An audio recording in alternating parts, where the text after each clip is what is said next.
All right. Hey, everyone.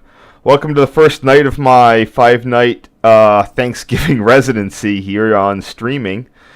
First, a couple of announcements. So I'm going to be here tonight, Monday, Tuesday, Wednesday, and Thanksgiving night. So that's going to be 5 nights.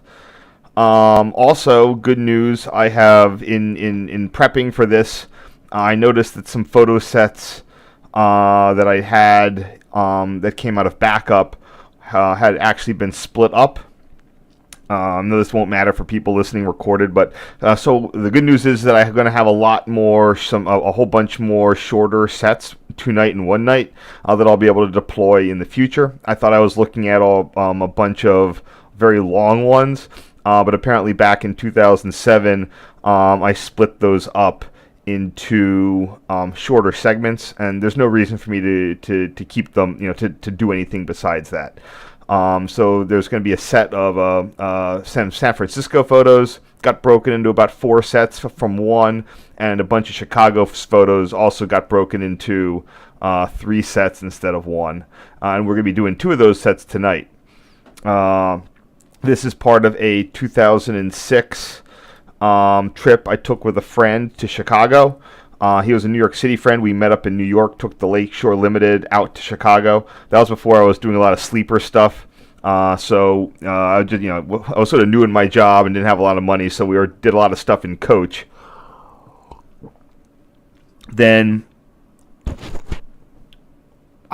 for the life, we had to have stayed in Chicago, but I don't know where, and I don't know how. Maybe I stayed with a friend. I can't remember now. Anyway, somehow we stayed in Chicago. Maybe we got a Priceline or something like that. Because I think we have a lot more photos. I mean, it's entirely possible we did a 1-day trip. In fact, I might go back on myself and say that I'm fairly sure that we did a 1-day trip, but I don't know. Anyway, we did some CTA stuff.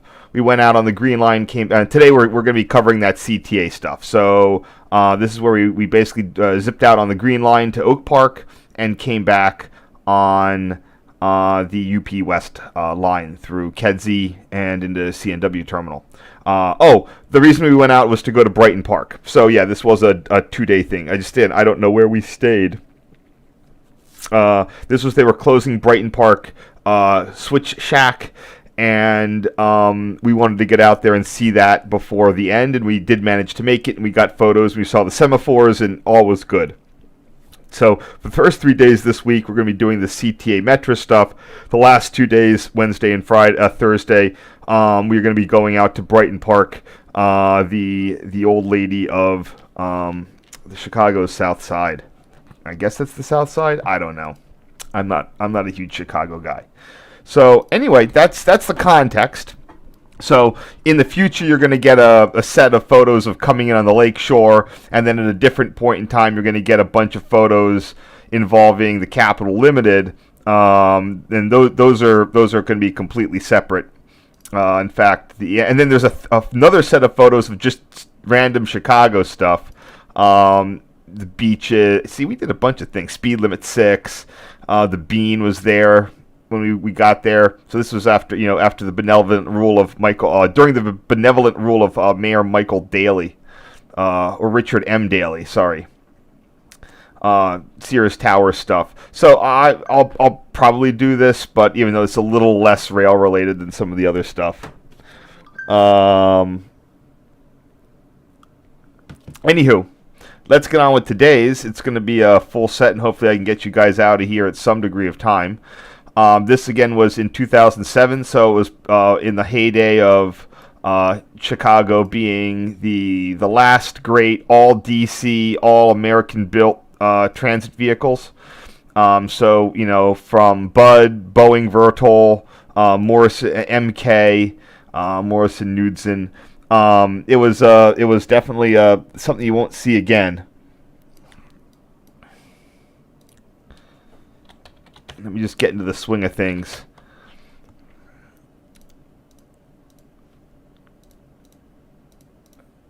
Pull up all this Chicago stuff.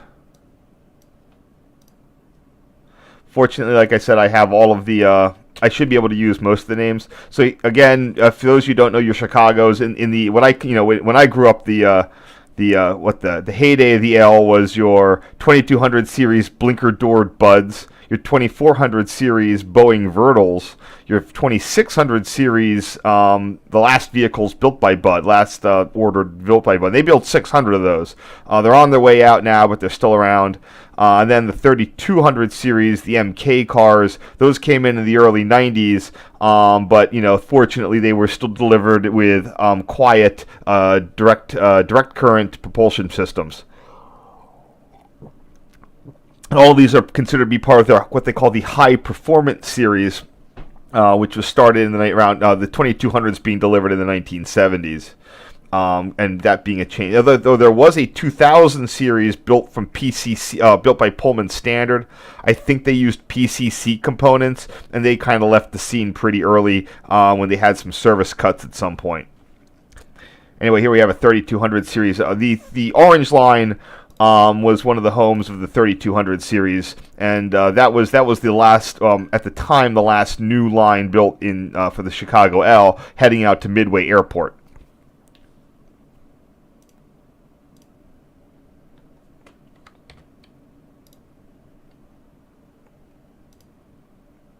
Oops.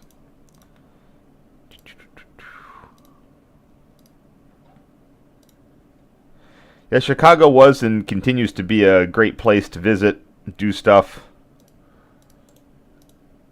I got out there to a degree, but for a while, I'm actually going to Chicago next week. It's not quite as nice as the summer, but it's definitely cheaper to stay.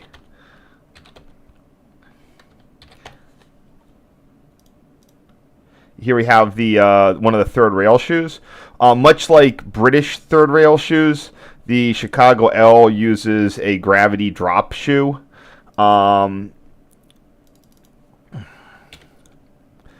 there's no spring holding these onto the rail. In the winter, if you visit Chicago in the winter, the trains sort of sound like jingle bells because the shoes are top contact. They're susceptible to ice and snow buildup, especially in a icy and snowy environment like Chicago. So they'll put what they call snow scrapers.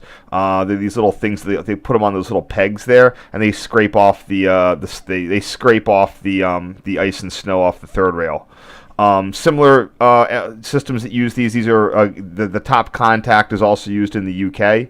Boston has uncovered third rail shoes, but they use side contact with spring-loaded side contacts like you see pretty much everywhere else that isn't under contact. Same train, just the rear of it with 3200 series number 3228. This I still think is at Wabash Madison. I know that they have since altered how some of the looping works. I'm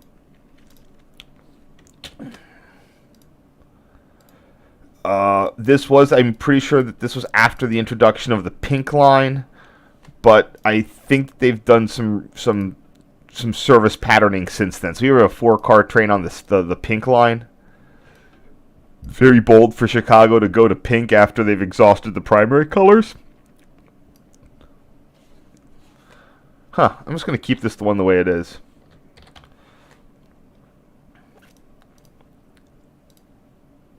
Before the pink line, they were having to rebuild the, what is it? That's not what they wanted. The Paulina connector. And that's when blue lines went out. The blue line would split and go out to when it went out to Cicero. But at this point, the pink line was designated to go around the loop in some manner of clock or counterclockwise, and then would go out the green line, and then it would turn on down the Paulina collector, cross over the blue line, and then head out to 54th and Cermack. Oops. Yeah, I really would like to get this better, but whatever. Don't have much choice here. There it goes. That's nicer.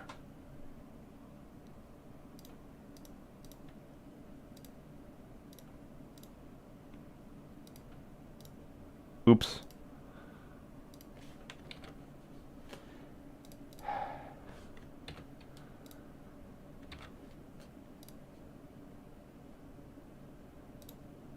Oops. Hold on, I'll fix that.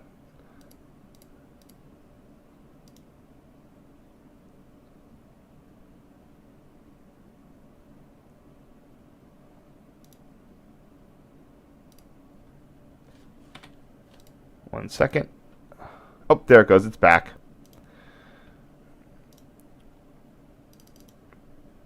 Here we have a 2400 series Green Line train. These are one of the ones that used to have that red, white, and blue front that you see in a lot of the train books and stuff from the 1980s. They were, of course, I think some of them maintained that scheme fairly long. Fairly, like, you know, I've seen it. I have photos of them. But they were slowly converting them away from that, and then eventually they all got bombed out with the 5K order.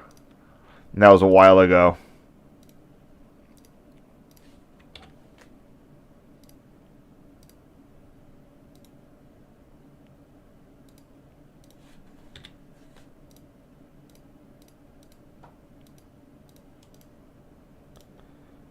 Hopefully we can get through this pretty quickly today.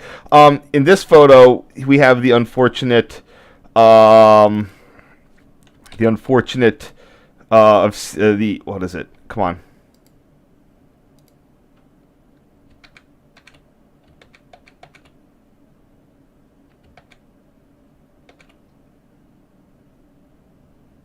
There it goes. Unfortunately, in this photo, we have the in the background, you can see the erection, the construction of what would become the Trump International Hotel. So there you go. I won't say that wasn't necessarily a bad-looking building. Wasn't gold-plated.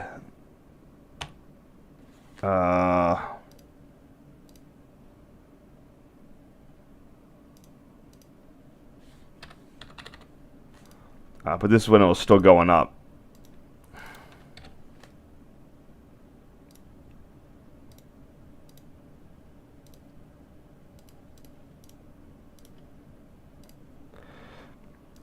This is the first photo you could... hold on here.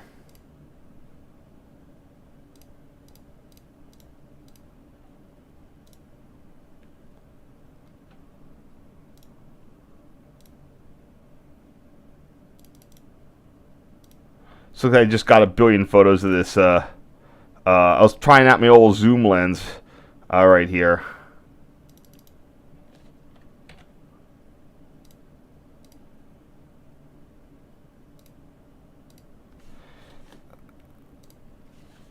Let's see, what do I want to do with this? Yep, you got to give Chicago credit for being able to keep at least the downtown loop you know, rust-free or you know, in good structural condition, as opposed to a lot of other L's or elevated lines that had to go all concrete. Although the Chicago L is not immune from that either.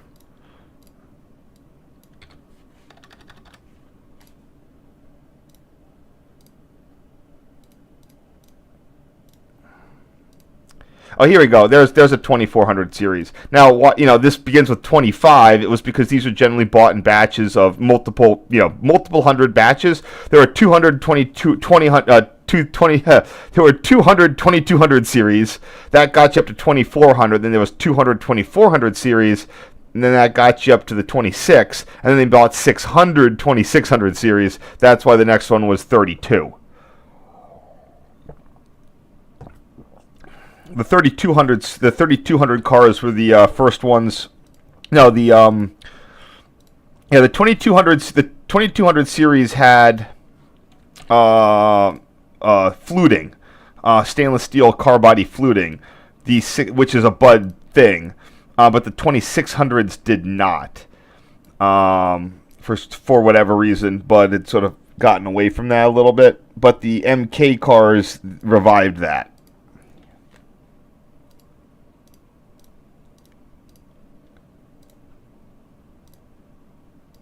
Appears that this train here is not in service. Not sure what I was waiting for. I guess we were waiting for a specific, probably waiting for a green line. Yeah, see, there's another 2400 thing. This might have been converted to work service, but I'm not sure. Today, I think those stripes are seen on work trains. But there would have been no reason for a 2400 series car to be a work train at this point in time.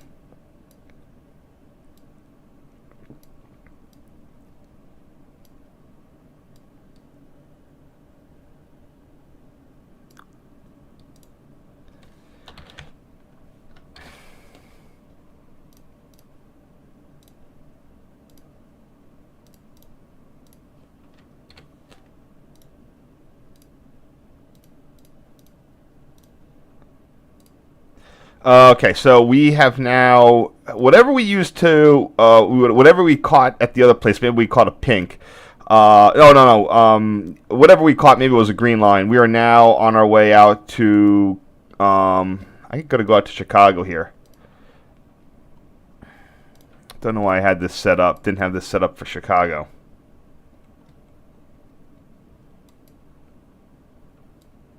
Oopsies. So. There's Wabash and Madison.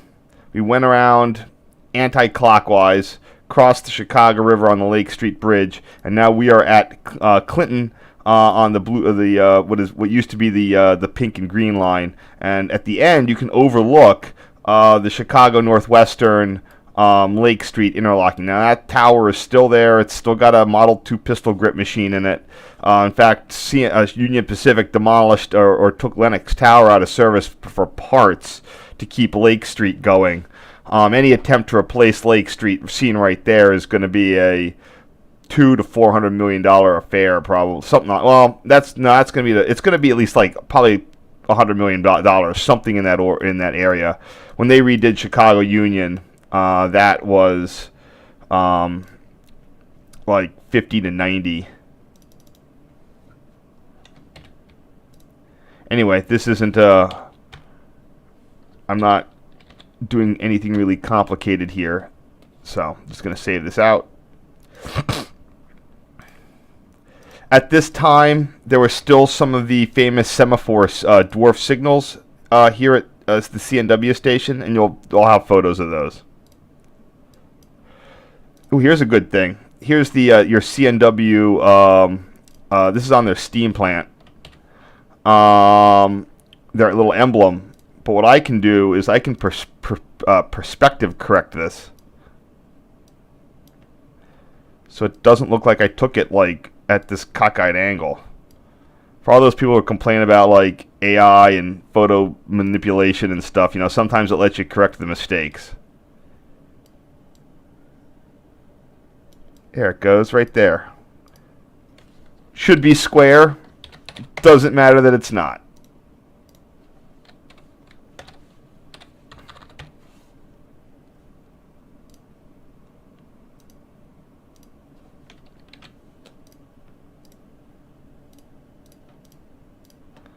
And the last one of the set here. Oh, there's one of the the semaphores.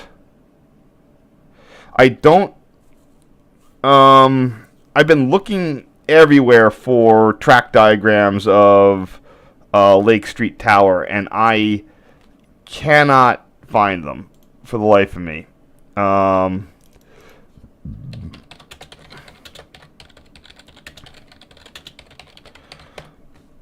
I can get stuff that's close to it. I can get my own photos or photos people have taken. I can get non-distinct things. And I can't find a damn track diagram.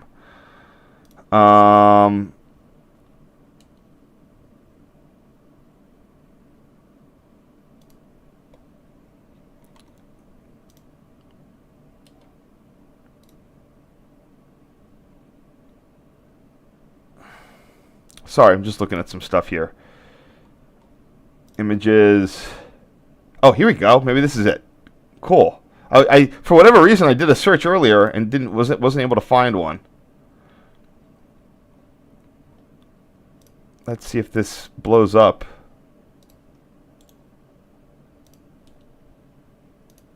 Ah, damn it. I can barely read it. It looks like the 193.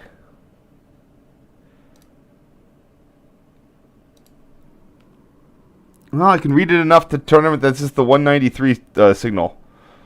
I wish I could read some of those switches. Looks like the 162. That could be a signal, though. Yeah, GRS machines don't work like Union switching signals. There's no even odd conventions on them. Things are what they are. But hold on here.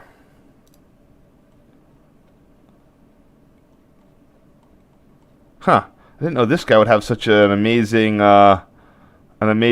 of the CNW station plant.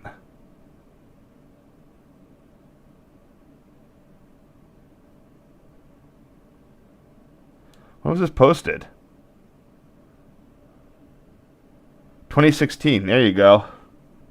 See, this guy, I know this website, but it's somewhat it's got a lot of joins of posts. I don't know what this guy does.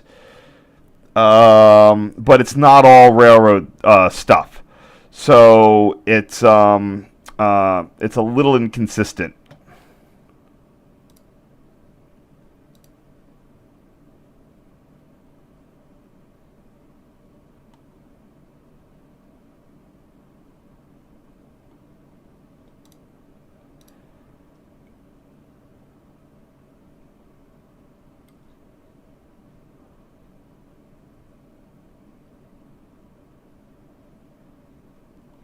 All right. Well, there you go. Anyway, that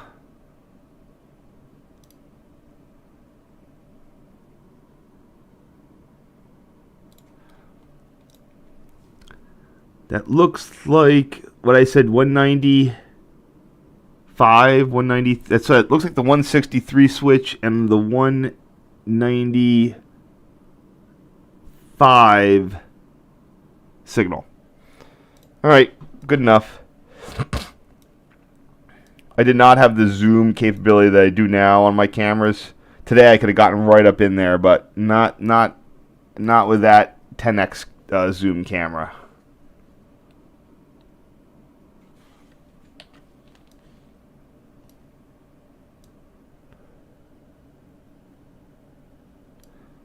Try to get the best thing I can there.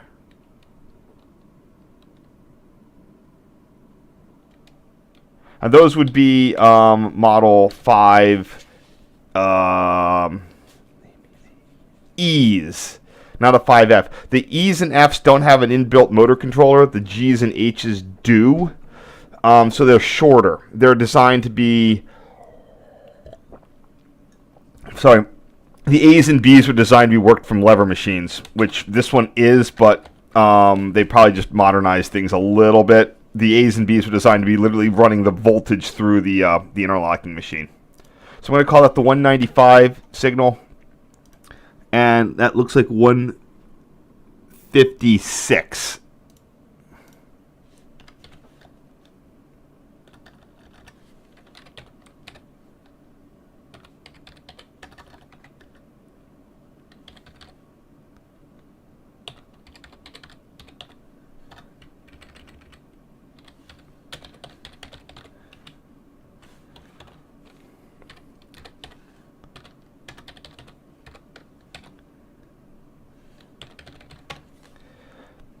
I'm not going to try to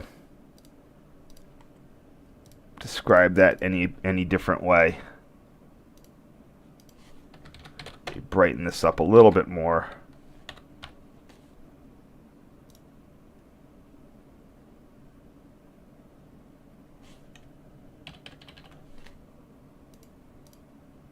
Okay. Sorry.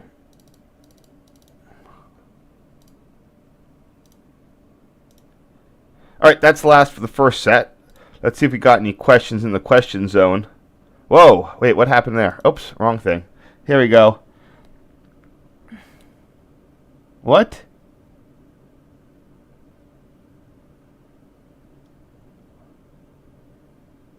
Don't know who that guy is.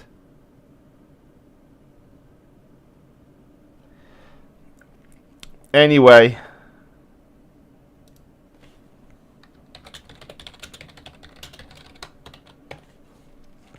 let us continue.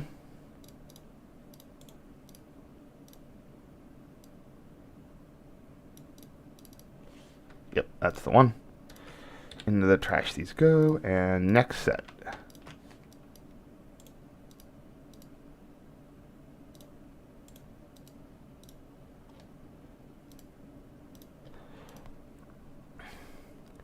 So this is where we're going to get, things are getting a little harder as we go out to 54th and Cermack, because I don't know the interlockings on the blue line. Normally, if when I'm out there, they now have signs, which are really helpful. Maybe because those interlockings are right adjacent to grade crossings, Google Street View might be my friend here today. I'm just going to set this up.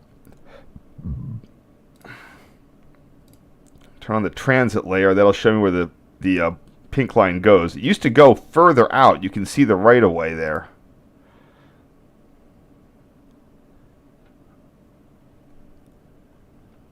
But it appears to now be an extra, was turned into parking. And I'm sure the urbanist types absolutely abhor. Doubt that they'll be able to bring that back just with the numbers of grade crossings. But you never know. Definitely something that they could do.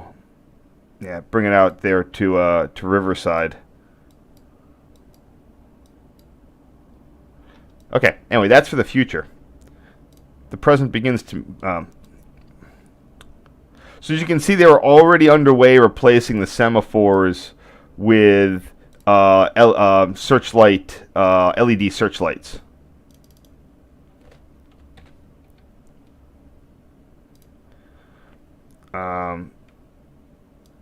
Here's the good news here.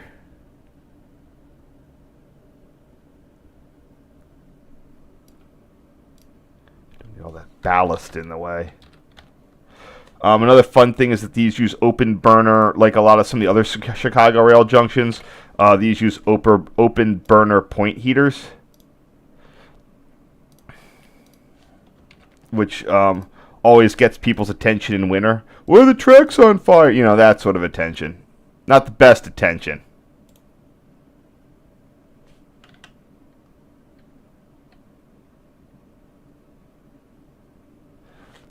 I wonder if I can get what that signal number is.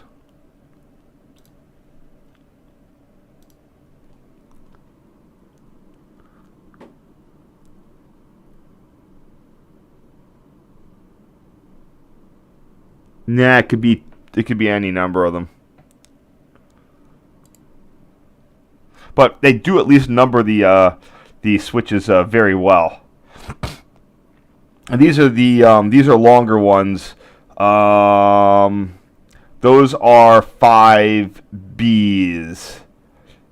and I think that those are push pulls. So those are dual acting. So you can use those for movable point frogs and double slip switches. You can see the bigger gearbox that are in them. I'm not sure they're Bs, but they might be. They look like it. Although I didn't think that they.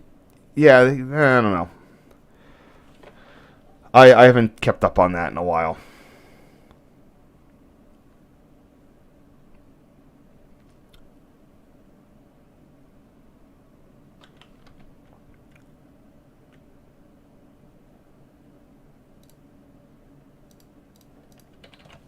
Oh, here we go.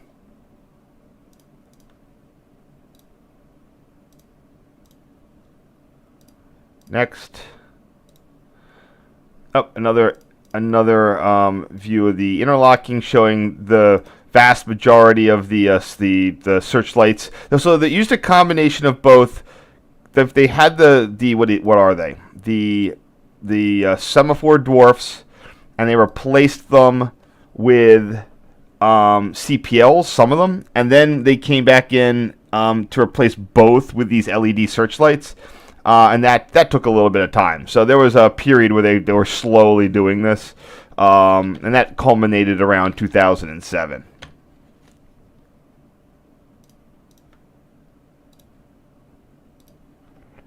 So let's see what I got with this next one. I'm just going to use the original names here. They're close enough, and I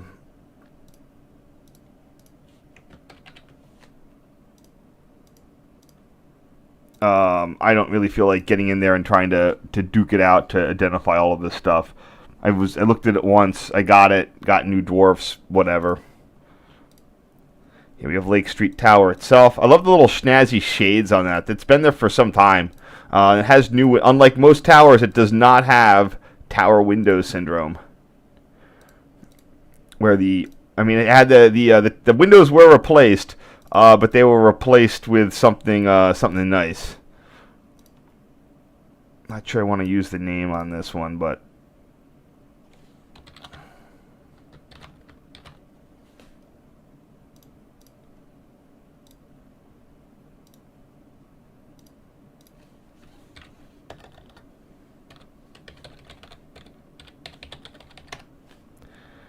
definitely going to change the name on that one, though. Next. Oh, right here again. You have a really good view from the Clinton Station platform of this of the some of the double slips, like the number 114 and whatever the second one on that is.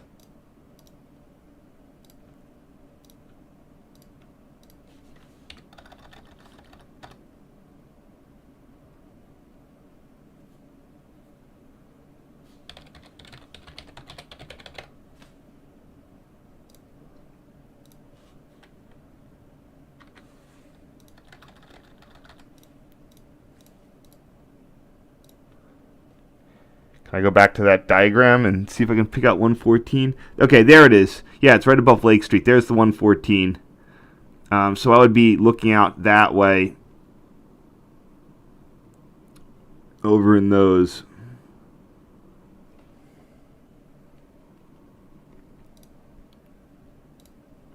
All right, now we are turning around, still at Clinton, but we're looking at an inbound Pink Line train coming off the it's already come off the Paulina collector. We have a 2600 series, 33, 30, 20, paired with a 2200 series car. By this point in time, the 2200s were no longer running in their own sets. The blinker doors on them were not ADA compliant. They were a little too narrow because they had that little. The blinker doors. Those doors would fold in like on a bus. The blinker door wasn't the problem. It's there was a pole in the middle, so both of them were too narrow to fit a standard size wheelchair. So they would put them in the middle of red line trains with 2600s, or in this case, they'd pair them with another 2600 on the Pink Line.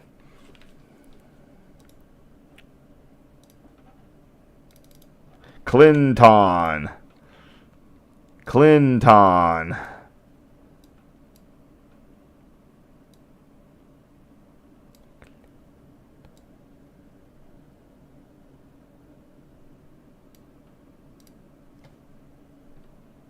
Ah, damn it.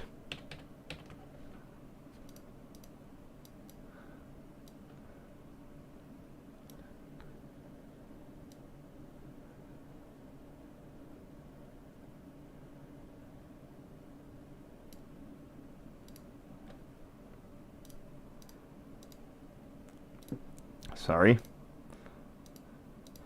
I think the newest 5Ks and 7Ks still have those marker lights to help out the operators. Oh, here we have a bad view. I'm not sure I would have included this one. Probably didn't. Nah.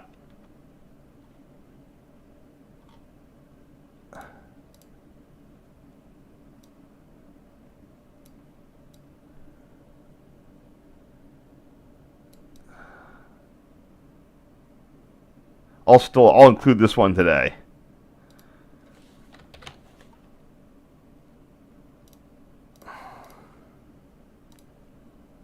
You never know.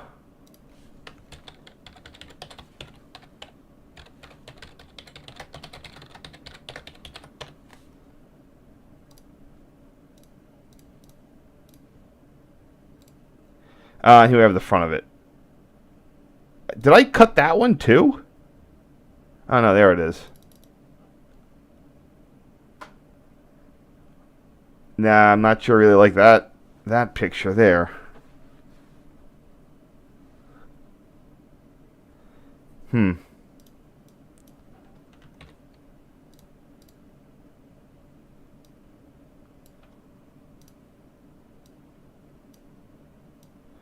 First, let's get this straightened out. And get that beam out of there. So we got the tower. I don't want to do too much with missing the tower. How much do I have?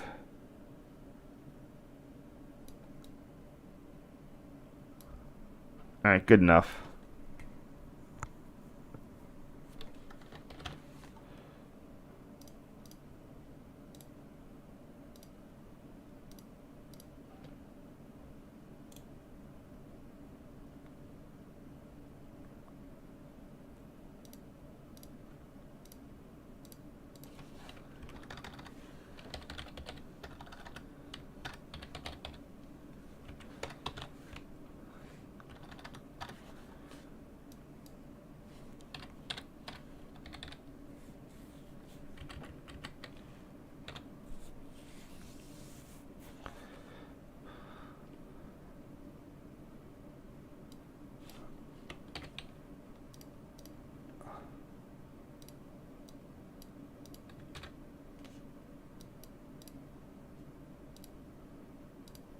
Sorry, 1 second. So looks like the 122, the 117. All right, I can get that going. It's 121, I think. Yeah. Wait, I keep forgetting. 122.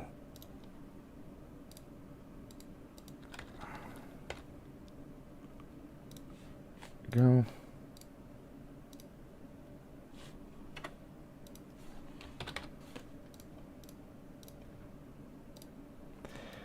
Here we are now looking down the green line towards downtown Chicago. That's a drawbridge straight ahead. There's a road under that for Lake Street. It's one of those famous Chicago bascule drawbridges. This one has one of two that has the L on top of it. We've got a train cleared through over the drawbridge, but they're getting a wait down at Tower 18, which is that famous one where it's the four-way junction. Note that the first off there is, I believe that you cannot normally do reverse railing here. You can see that reverse direction switch is a fixed red. It does have a key buy button on it though, so maybe there's a trip stop there, so they can do a manual talk by. But to avoid catastrophic derailments, one of the things they have is that the power derail is right there, but it's a power little switch into a bumper block. So they don't derail. They don't try to derail it, but they will shunt it into that bumper block right there.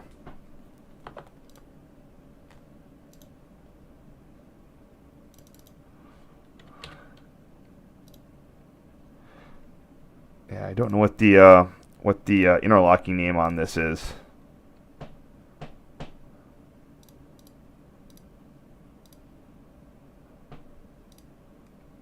I did pull up.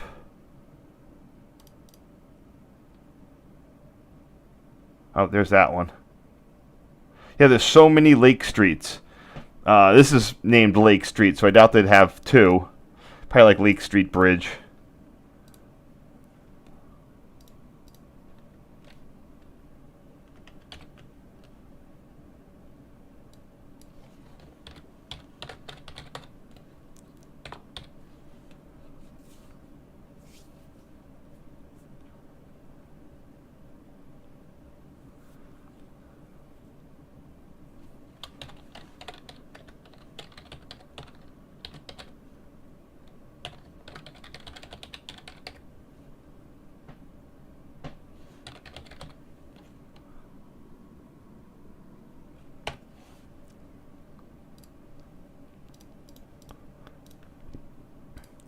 Okay, now because the lackluster rail fan view, I wasn't really taking a lot of photos here.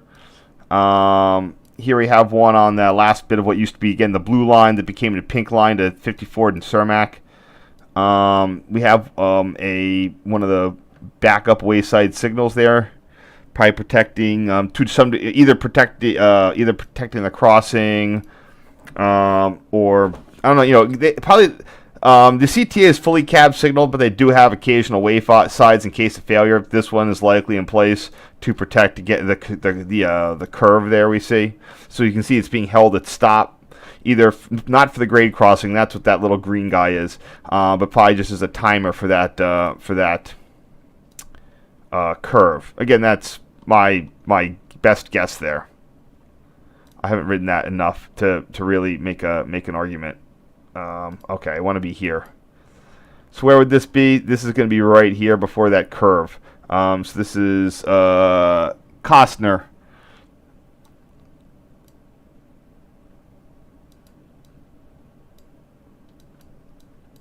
Yeah, that little wayside signal is still there, and it's not. It doesn't have an X, so it's not an interlocking signal. DP1, which I guess would be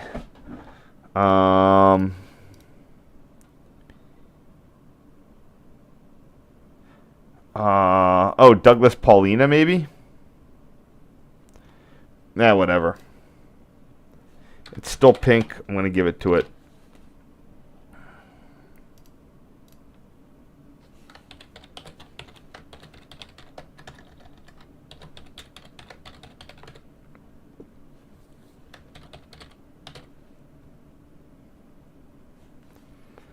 Let's see how they do signals for Chicago CTA stuff.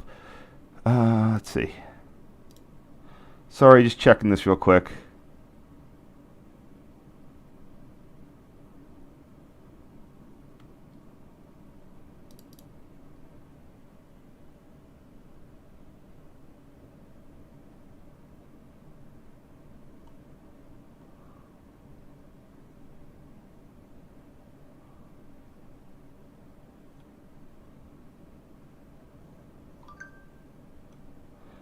Give me 1 second here.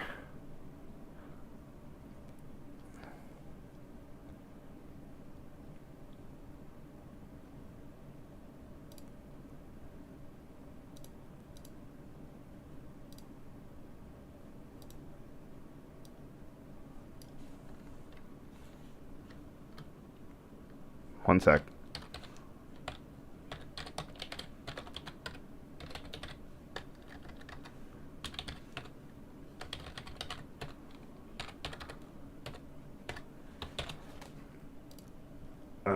What's the name of the street? Oh, Costner Ave.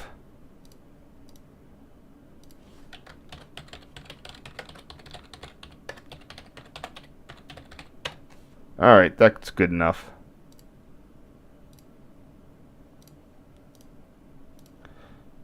Next, same thing. Why don't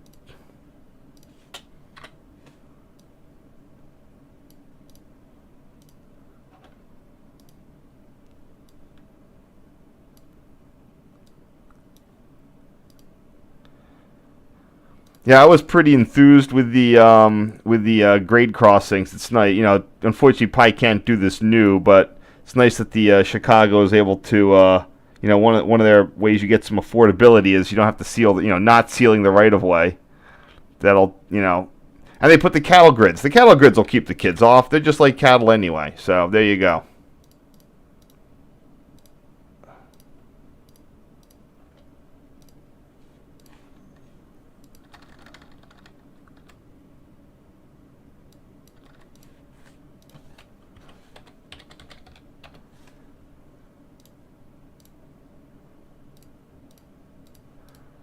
All right, next.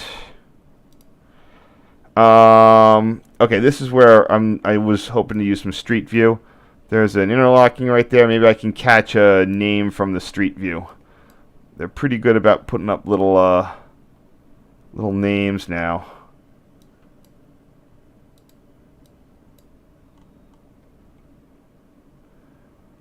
Not seeing it there. Probably Kilbourne. I'll just call it that. I love the cattle grids there.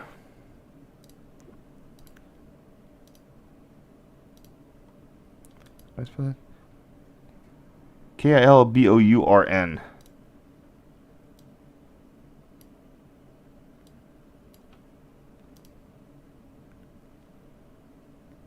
Close enough.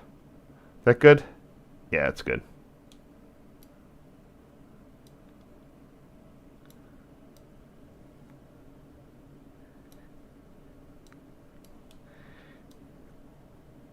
Here's my periodic attempt where I struggle to find to spell scissors for the scissors crossover here.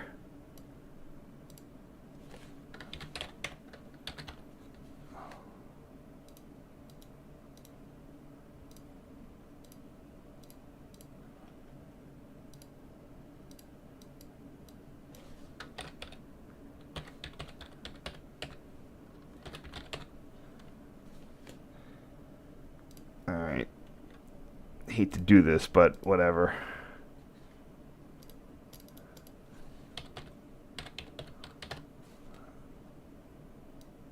There it is.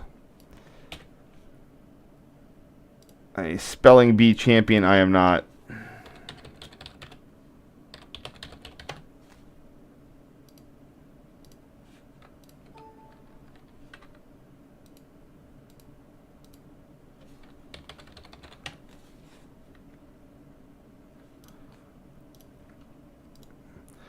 And here we are going underneath the something or other. Sorry if this is going a little slow here.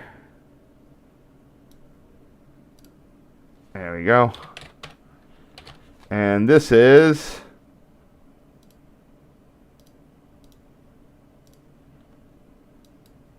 Oh, that's the... Huh, I wonder what that is. Oh, I think it's the Panhandle route. Is it?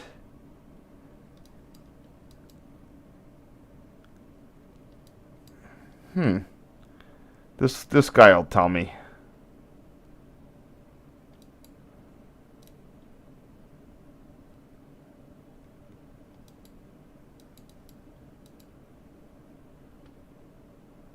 So let's go up to BNSF Western Ave Yard. What is this? Oh, that is Brighton Park. Okay, that is the Panhandle route.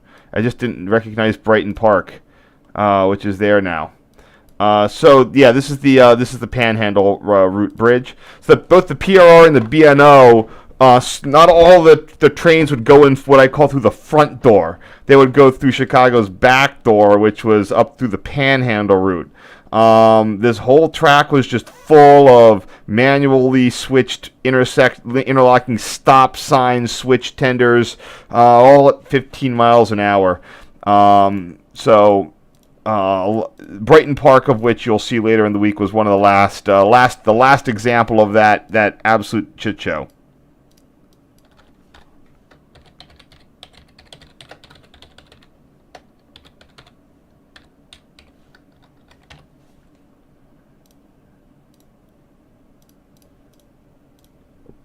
All right.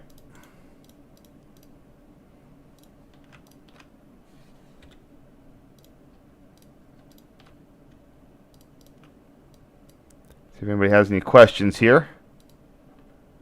Nope, not yet. Hope people are still enjoying it. Oh, cool. There's a lot of fun photos going on here. I really got to get back to using my existing bunch of names for these. I really, having to look all this stuff up is a little annoying. So maybe hopefully I did better in the past. I know I didn't want to use that one. I know I didn't. Costner Cross. Yeah, that's a bad name. Not a BRC. Nope, that's wrong. Nope, that's also a bad one. Yep, I was doing so well, and then I just started sucking. Okay, here we go. Let's see what's going on.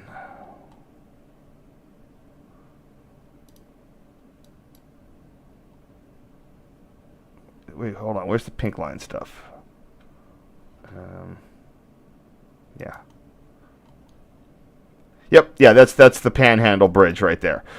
First one, I think this is 47th Avenue. Numbered avenues still like are weird with me. I know that they're all over the place in New York. Even New York has them, but a numbered avenue always just seems weird.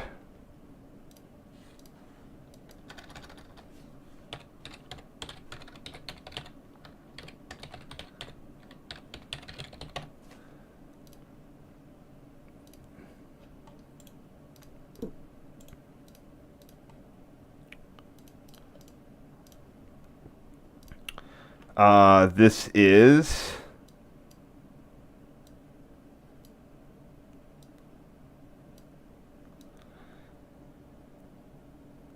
once I get this cropped here.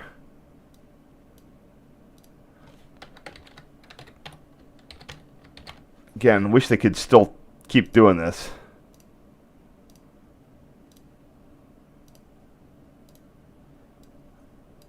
This looks like 47th Court. If you're wondering what's up, both New York and I'm guessing Chicago, if they have, if you have a thing like an avenue and there's a thing between numbered avenues, they actually go to a different thing. The verticals have one in New York, and the other ones have a number, and they'll get into things like court, place, circle. And there's a very specific way that was laid out back in the day.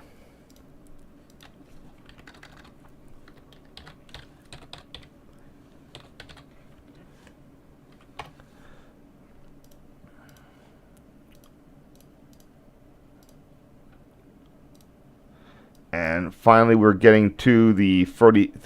Okay, I'm not going to crop this. This is good the way it is.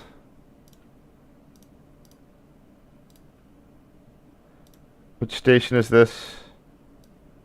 That is Cicero. You can smell the corruption. With signal number 384 at approach.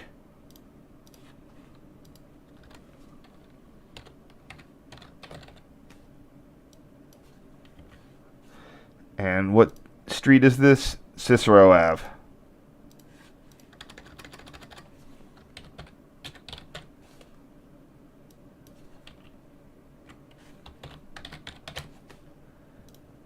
Nice.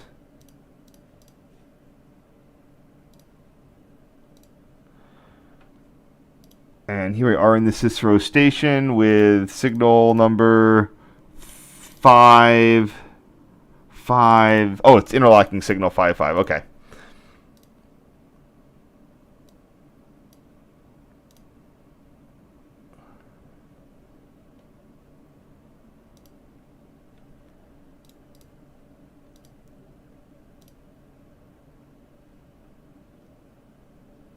That's 49th Ave grade crossing. The question is that worthy of an interlocking? That's probably that one there, 50th Ave. And then that'll be the 54th. Any interlocking there will be 54th. So this is probably going to be part of the 54th Ave interlocking.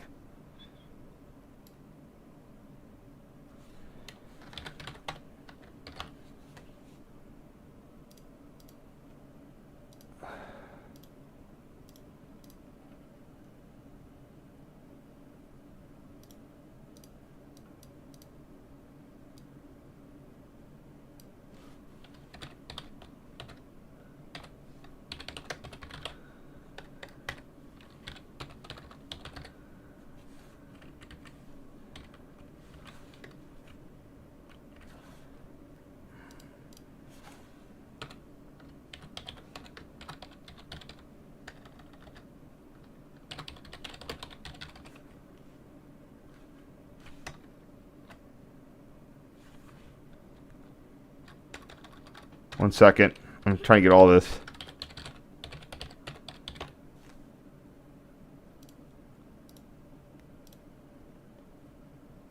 All right, next. Oh, great. I got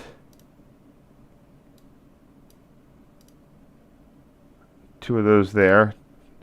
The second one is 552. Don't know what the first one is. Note those all these huts have little. They can be they effectively man. All these arguably count as man towers since they do put workers in there during periods where they're doing like single tracking. They can get guys in there to be more have more responsive dispatching.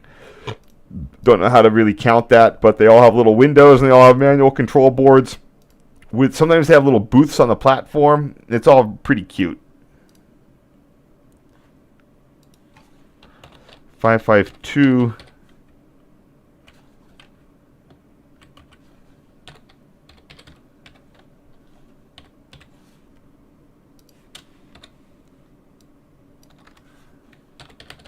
Oops.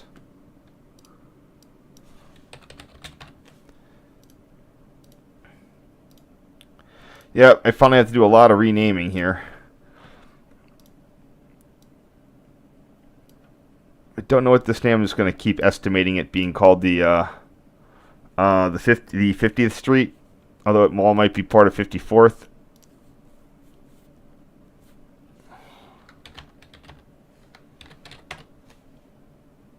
These are all US&S equipment. So this looks like it was redone in the 1980s.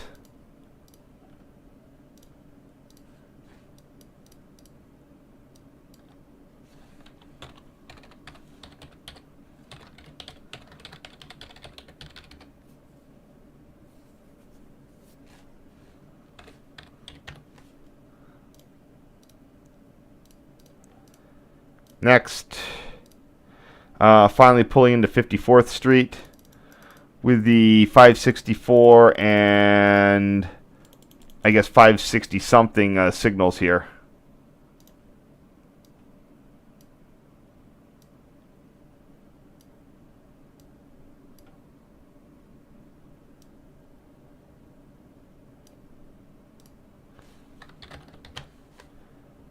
And that's going to be, I think, 54th Street, but we'll see.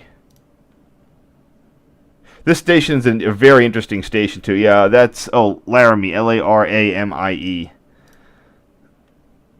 Laramie.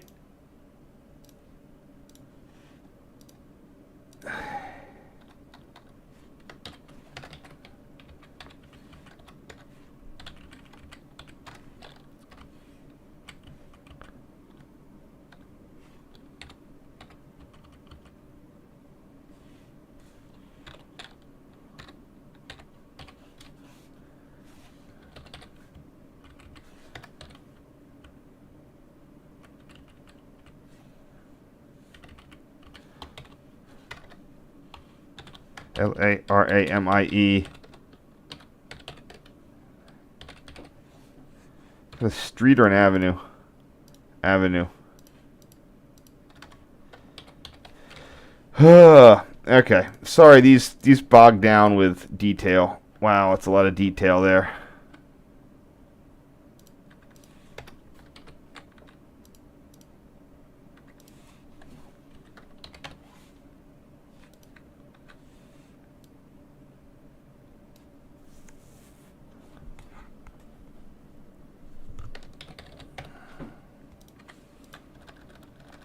I can find the actual name for these signal indications. I have them right up here.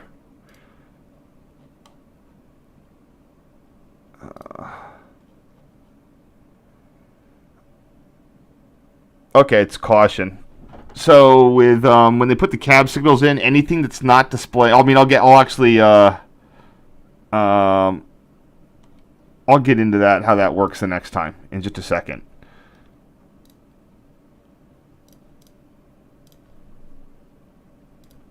And then finally we have, again, interesting, you have a nice 2200 set there. So the way this works is there's two platforms on the same track with a crossover between them. So arriving trains will go past the outbound platform trains, cross over, and then discharge. They also discharge you outside of fare control. So that's probably the reason I haven't taken this line since then. I can't see either of these.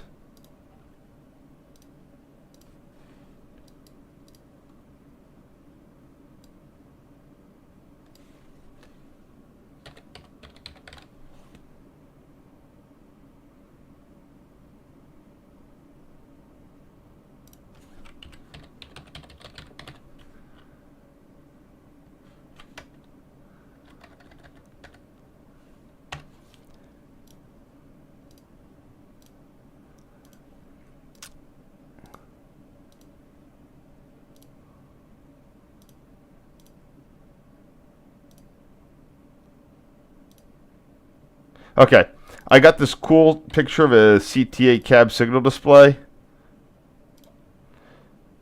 This is actually, I wonder why I didn't do a photo of this. I guess it looked bad, but I'm going to get this anyway. You can't really see the number on that 2200, but it is what it is.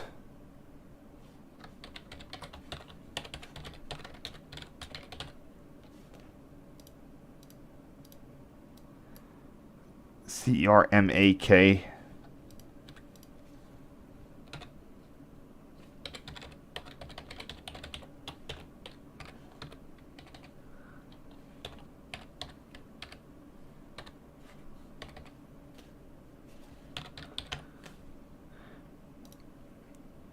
And this goes toward a yard.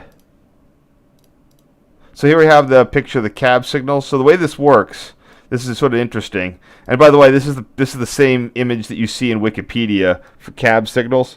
At the time when I did that all those years ago, this was my best generic photo of a cab signal display because it sort of gives it a nice whatever. These are all the ones that are standard in the CTA stuff. You can look in the cab and see how they work. Anyway, how this works.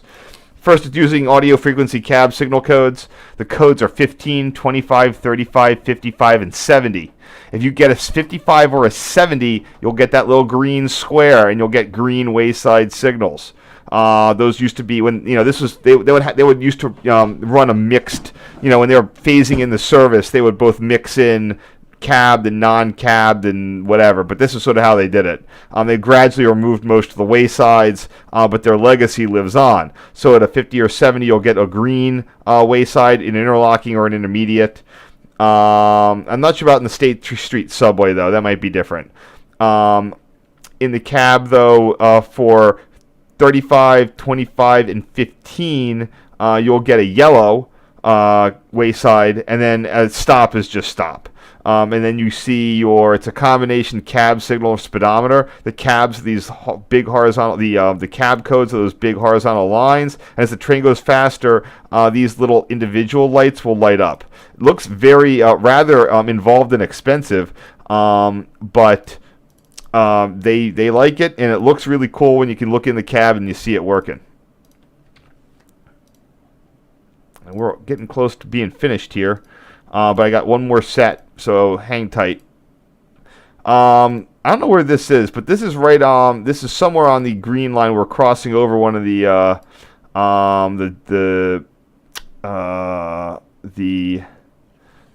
pedestrian overpass, and we have two pink line train sets here about to pass. I just love that, the way it looks, looking all the way out down the line.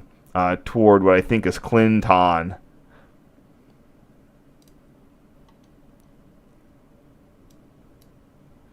Yeah, there it goes.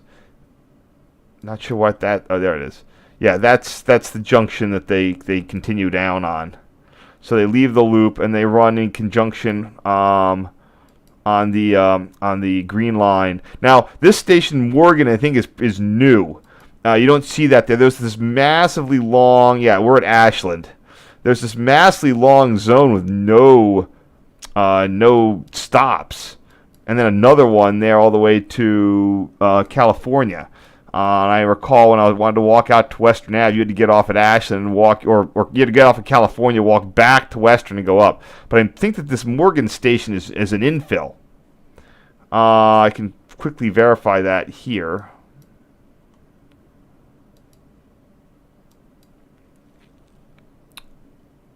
Ashland, Morgan, open 2012. So before they put Morgan in, you had this unrestricted view looking all the way down. That's where they put the Morgan in right there. So hopefully we can get back to not needing for... Nope, I got that one. Okay. 2208 Ashland. What's the next one? See, I learned what the number was. Why didn't I say what the number was? Just lazy. All right, how can I make this photo better? So anyway, you're looking at a view that you can't see anymore because there's a station in between here and Clinton, all the way down the way. There we go. There we go. So it looks like what we did is we went out to 54 in Cermack, and then we came back on the pink line to Ashland, and then caught a green to Oak Park, then finally transferring to a Metra inbound. So there's your little fun little loop thing. Plus 2013, and they're far away. This is at Ashland.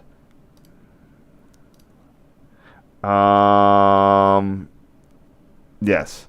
So, yeah, there's a 2200 there, and I think that's a Boeing Vertal right down the way.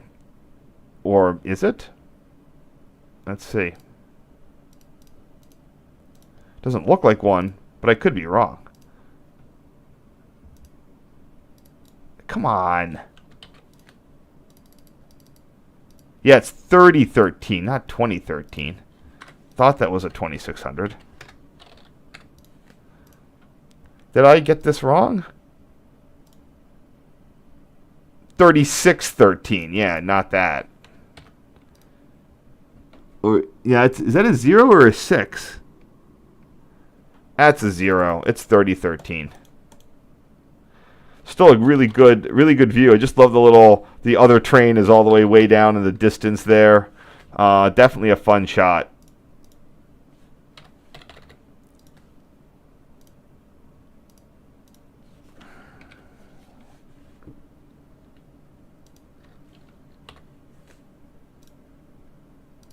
Good place, good station for views of the skyline there.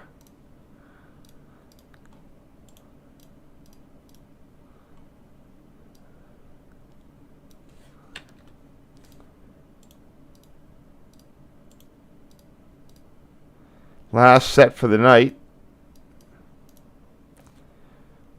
Ah, cool. There's a lot of fun stuff on that platform. I was wondering. I always thought that pink line diverged at Clinton, but I appear to have been mistaken in my belief there. All right.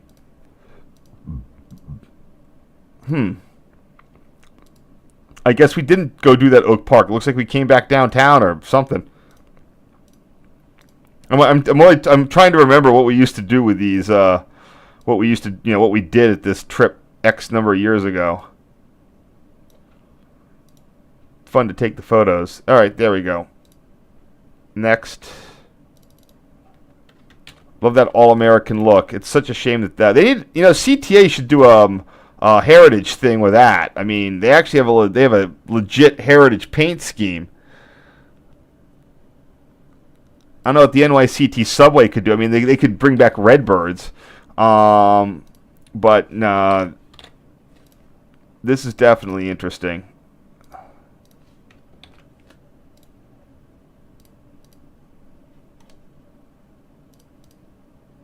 Oh, I'm sorry, I didn't check the questions.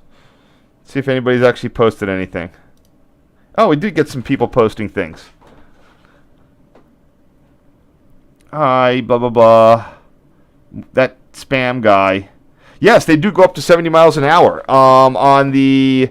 you'll get it on the later parts of the blue line. I don't know about... I'm sure the Purple Line Express could go 70 if the thing wasn't zapped. But the ones in the freeway meetings, you can still get up to 70.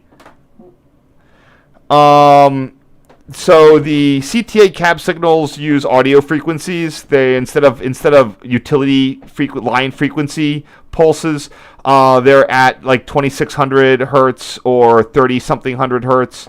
They're just they're designed for transit use. They can self attenuate. They don't need joints. The track circuits for those don't use the joints, but it's still code controlled. But they use a variety of code rates. So it's the same general concept, but it's just it's a solid state. It's a different flavor of the technology. It still falls into coded track circuits. Who is this? I'm gonna fucking kick this guy out of the chat. Let me see what I can do.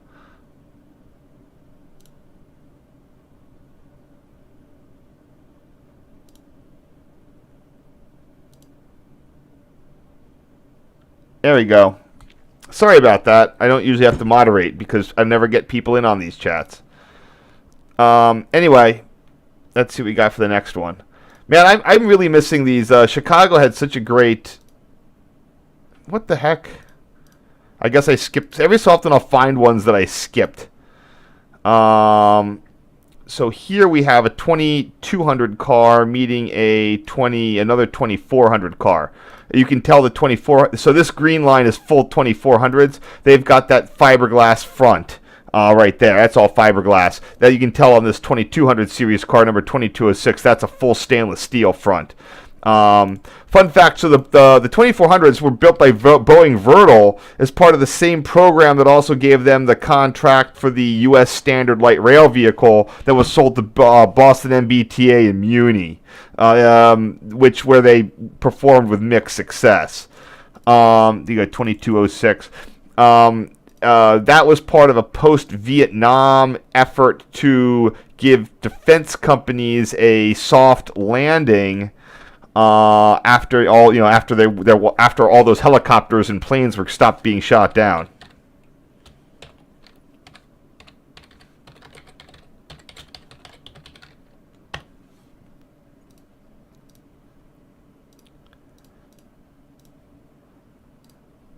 All right.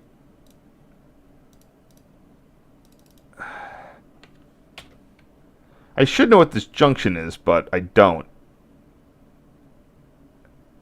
It has I know that it has a name. I was looking in the other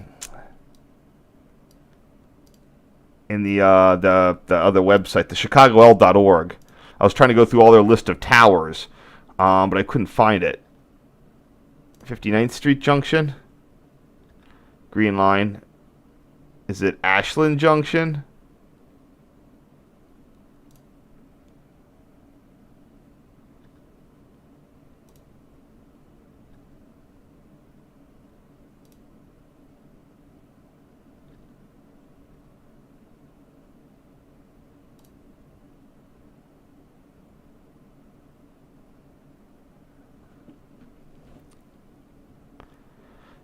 $19.20. Okay, I know where that is.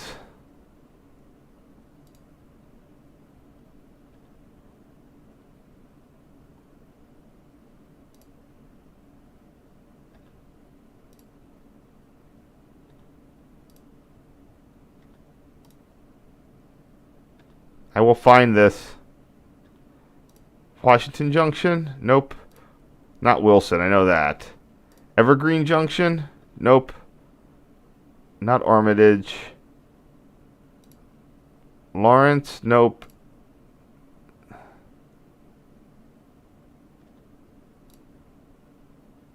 Loomis? Market? Oh, Paulina? That's it. Paulina Junction. Okay, on the Paulina connector. Sorry, that took me it's always the last one you look at. So when I first started doing Chicago L, the blue line went to 54th and Cermack because the Paulina connector was still down for the count. Non-revenue elevated trackage connecting Green Line branched in Harlem with the blue line Douglas branched to 54 Cermack. In 2006, became part of the new pink line connecting 54 Cermack directly with a loop. So this was brand new when I was in there in 2007. I don't know why it had been shut down, but it was. So back in the day, they built this, what they call the Douglas connector, that allowed Blue Line trains to serve the 54 and Cermack station. So they interlined it. It was split just like the Green Line. But I'm guessing by the 2006. See, when you have an interline split, that means the rest of this line only sees half the frequencies. And had no access to the Chicago loop. Why they mean loop? I mean the elevated portion of the loop.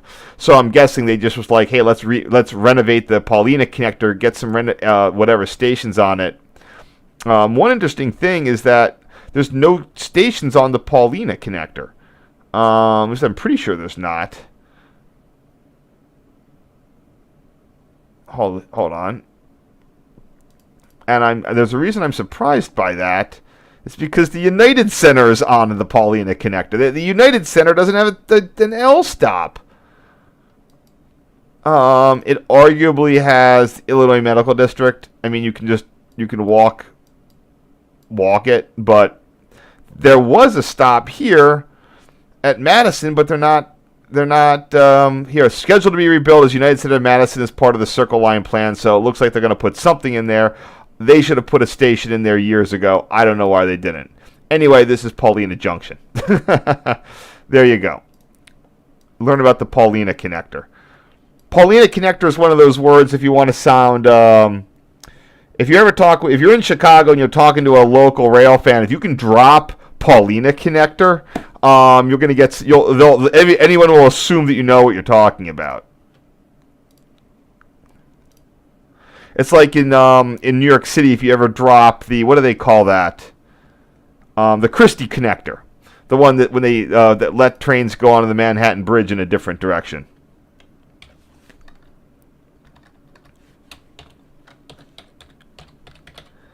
How do I spell Paulina? Paulina junction. Okay.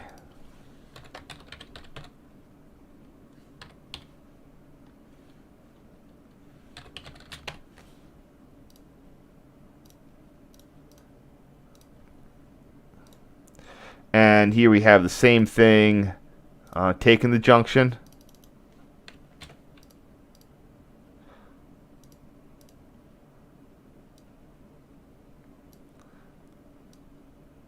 Get this flight now. And then here we can see the next giant gap of no stations on the Green Line. Note that the Green Line's set up for 4-track too. I don't know what happened with this, but it became, whatever their plans were, they did not come to fruition. Oh no, that's not it. Sorry, that was I was thinking of something else. There's a lot of stuff in Chicago. There's a lot of capacity in Chicago that never came to fruition. Oops. What I will do here.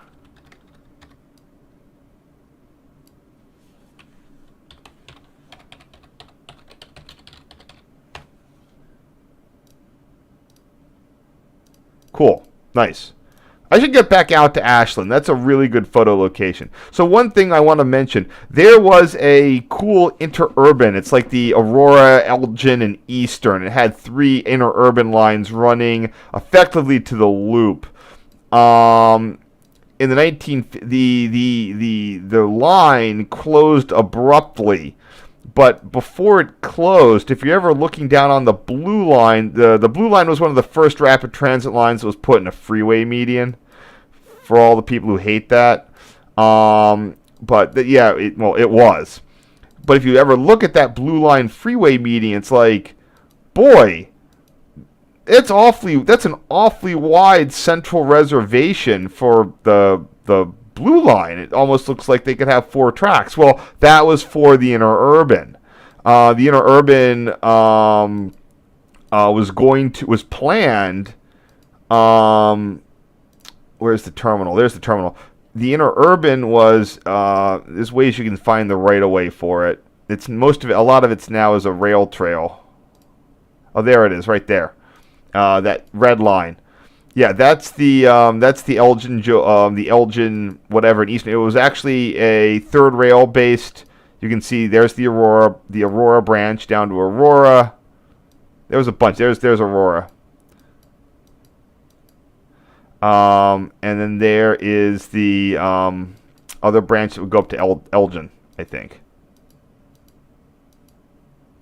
Looks like it's still mostly intact, which is nice. But anyway, the plan was to send that down to the loop, but it abruptly went out of business. It was right. It was right when they were starting to get more local support for transit, but not quite at the point where they would stop. It was the same thing with the North Shore. It was just like the North Shore, where it just it went bust right before the age where this stuff would have been saved.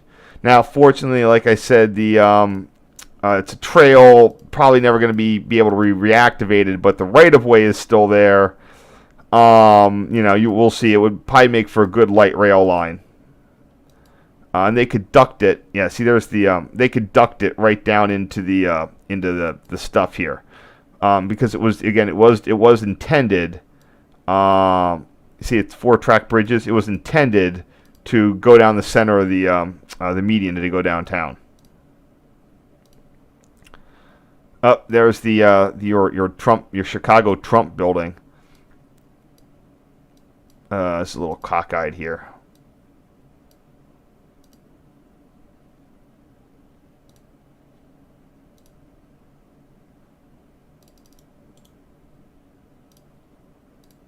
Oops. I have ridden the I did have ridden the blue line out to that terminus before, but not recently. I think I've done no, I haven't done the entire Chicago L. Despite being a transit guy, I've never done the red line to its terminus at 95th, and I've never done either of the green lines. I mean, down to their respective termini either.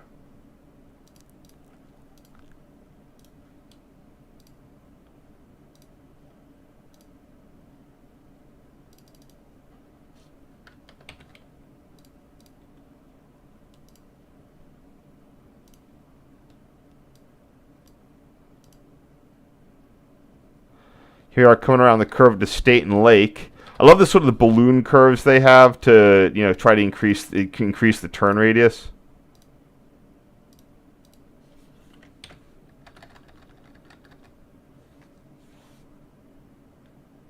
Oops.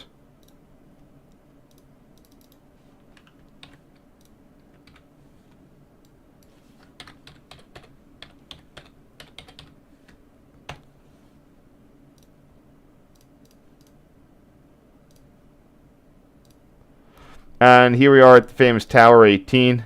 This is there might have been a break in service there. I'm not sure what we did. Maybe we got lunch or something.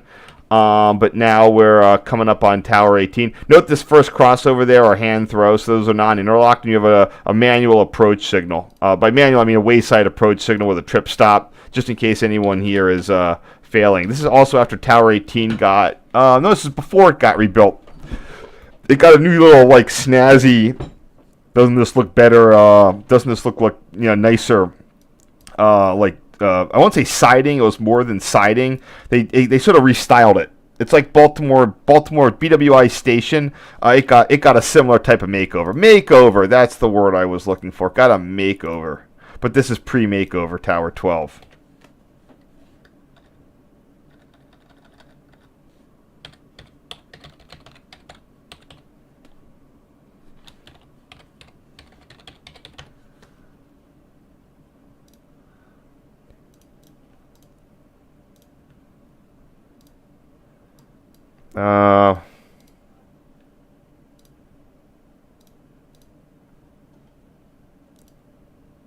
Yeah, I'm not going to do this one. This one's just bad. I don't need this. Here we have Tower 18, the upper view there. I've never done that thing, that parking garage where you go there. There's a parking garage right next to this where you can look out over Tower 18. I've never done that. I probably should. No reason I haven't. Just never had the time to go sneaking around a parking garage. I don't think it's actually even that hard. Oh, so this is the Tower 18 class thing. I think I can do better than this too. But oh, there's the guy. There's some cool... CTA is really good about videos, and they do want a Tower 18 after it got renovated.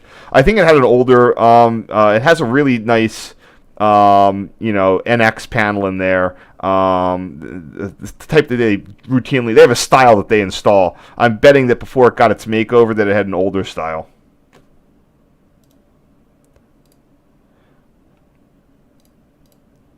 See what we got here. This was the summer, by the way. Okay, so it looks like I skipped the next photo here.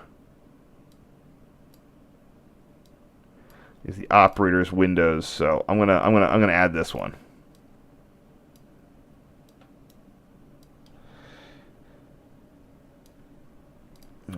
Also, thank you everybody for sticking with me. For everyone who has stuck with me, hope you're liking this. Remember, all 5 nights this week. Streams. The next 2 nights are finishing up this set. Then we go down to Brighton Park in the days before, immediately like before it closed. We were in there about a week at the most.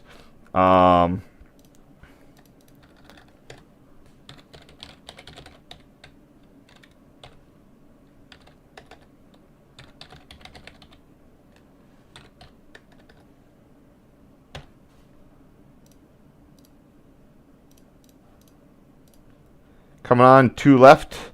Oh, nice. Oh, boy. Oh boy, so this is Amtrak's Lake Street interlocking. This is when I believe the tower might have still been open, or maybe not. Sometime they closed the tower. No, anyway, it was when the tower was there but not demolished. Now the neat part is this is all now overbuilt as a fucking park. You know, and this is where the urbanists get into it too. It's like, oh yeah, cover over the tracks with a park. Like, fuck you. It's just awful. You slide into the city like a rat. They did the same thing on the south side with that post office. It's never nice having extended approaches where you just go into the state. You come into the city all underground. You gotta have it's valuable real estate. Well, it's I think it discourages. It's not a great feeling for people coming into the city. And also, it makes it way more exhausting. Way more exhausting. Anyway, this is the part that we're talking about. It was that little bit there. That little bit there. If you say the future, it's there now.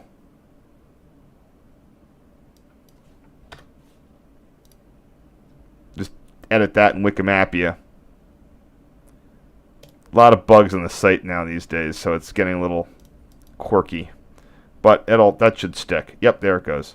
So yeah, there was a gap there on the overbuild. Now they've added like half a mile more of overbuild so that the exhaust gases can asphyxiate you. Bravo. It's definitely a Mayor Daley kind. I mean, it's nice. I think they put an office tower there. Huh. Well, the finger thing means the money.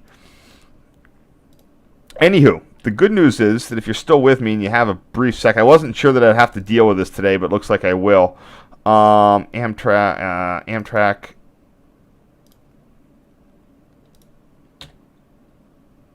Somewhere I have the Chicago diagram. Here it is. I hope it's this. Yeah, here we go. There's Lake, Canal. So all I need to do is find out exactly where this is. Go to this. It's where it's 1, 2, 3, 4 tracks, and there's 2 on either side. So go here. No, I don't want to update. 1. Now they might have added a track. God! I don't want to fucking update. There it is. Under there. That's the one I was missing. Alright, if this ever shows me what I want. Alright, that's done. Don't want what's new. Do not care about stupid Adobe. Just make it work. Okay, anyway. That track 4 is underneath the thing. Track 3, 5, 2, and 1. That's the 452... 425 double scissors thing.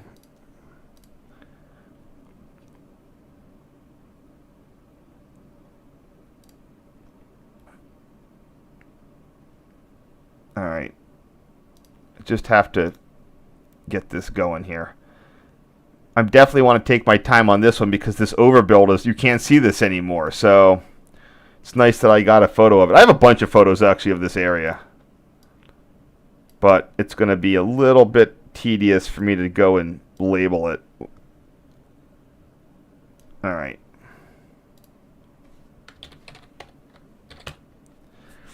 Okie doke. We have the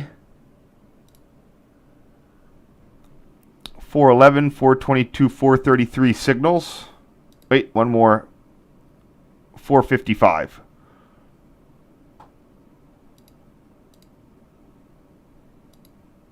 411, 422, 455, and 433. 411, 22, 55, 33.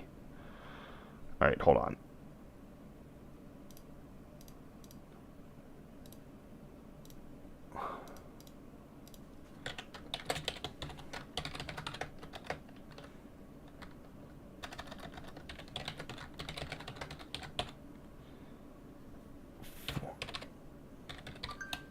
Hold on. It's 411. I think those are N. 411N, 422N.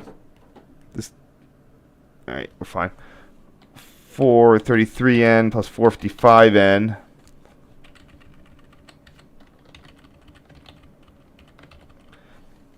Then 408S, that's the one on the little connecting track.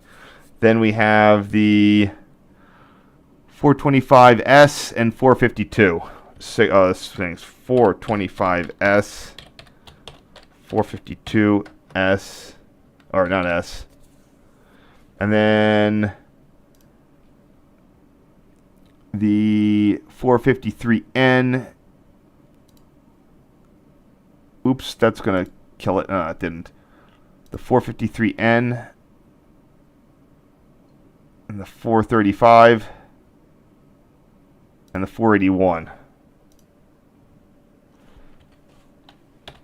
453 N. Oops. 435S switch. And then the 481.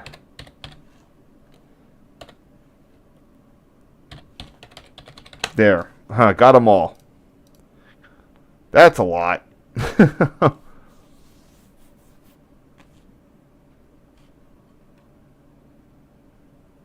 So 4 is probably the interlocking code for Lake Street. 300 is going to be, looks like, for Washington location. And then more, others on the other side.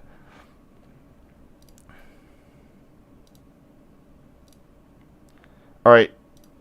Sorry about that. Last one.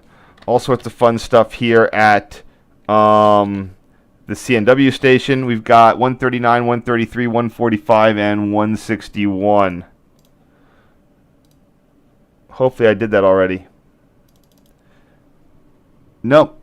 I mislabeled something as 181. But I got the rest of them right. That's a 6, isn't it? Yeah, that's a 6.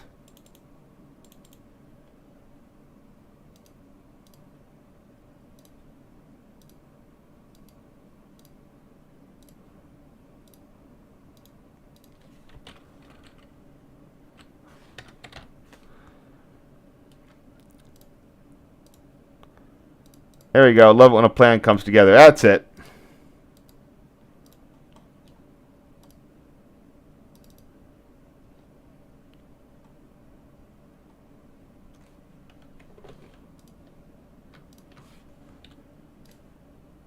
All right, so next time we're going to be hitting, we see the United Center, more green line stuff, finally off at Oak Park, then come back down inbound past Tower A2, Kedzie, and into the CNW station. Going to be super fun. Probably not going to get all the way to the CNW station.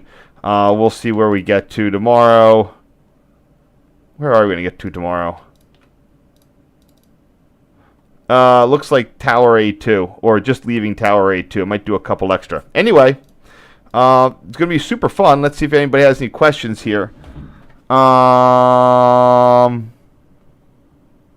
Yes, I know that you can fix it with the electrification, but, good luck finding the money or care to do that.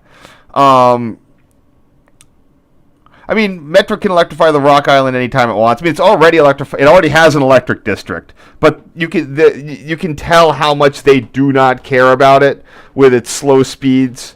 I once talked to people, like, if you look at the all the interlockings have restricted speed crossovers. They just put no money in the electric district. Another issue that they had is that there's arguably limited power capacity. It's 1500 volt DC. You can make that work, but it's not easy. They had the opportunity when they replaced all the mercury arc things with solid state. They could have gone to 3 kV DC, and they didn't. It wasn't like a thing at the time, but my power engineer friend was like, yeah, they screwed the pooch. Even if they didn't want to go to AC 25 kV or something, you could have gone to 3 kV on the existing infrastructure, pretty much, and that would have given you way more power capacity to add service. And they're still running the same schedule they ran back in the 1960s. Um,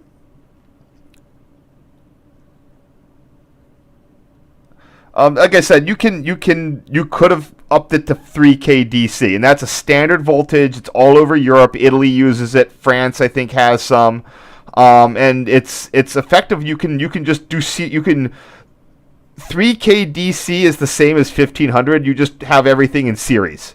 You have that's how they did it back in the day. Instead of having all motors at 1500 volt, you just connect them all in series. You connect your lights in series, connect everything in series, and you could have your 3 kV, like without almost any effort.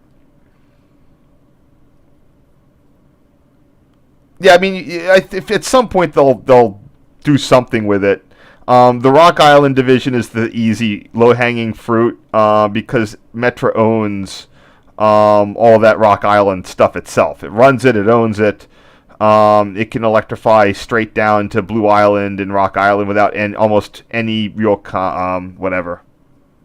But I mean, the major issue is, how many people are going into Chicago these days? How many, they have the ridership collapse. How many, they have to do a study of like if the trains are more frequent, will you win riders back? Hopefully yes, but who knows? Yeah, the Netherlands are screwed. My friend was always saying of just the Netherlands have been stringing a lot of feeders, but he says that at peak times you can watch the cables glow. I don't think he's being serious, but effectively the Dutch are just going crazy. Are really working their 1500 volt system hard. You can. It's. I'm pretty sure that you could find a way. I don't know what the thing is, but you would like run the inverters like in just you run everything in series. Everything on a 3K machine. There are ways that you could just series things up. That's pretty much your answer. You hook things up in series. But I think that ship has sailed. South Shores they've all replaced their stuff. It's 1500 volts. You're not gonna get it up to 3. The time to have done 3 kV was 20 years ago. If they ever have to buy it and do new things, that then they could look at it again. But they're going to be 3 kV for the foreseeable future. I mean 1.5. But the first step is just try. Can you run more service, please? I haven't checked their sets. I know that last year they had actually just started adding more service on Metra to get back from that COVID low, but they still have very anemic ridership. Definitely more midday and weekend to capture those. They had robust weekend ridership before COVID. That's the easiest thing. You gotta get people to. If you can fill a train, that's paying for itself. So definitely up your weekend nights and weekend. See where that gets you, and then go from there. All right, listen, it's 10:56. I got to log out here. Thank you guys so much. I'll see you tomorrow. I got a whole bunch of stuff to do tonight. Have a great day, and we'll continue this tomorrow. All right, see ya.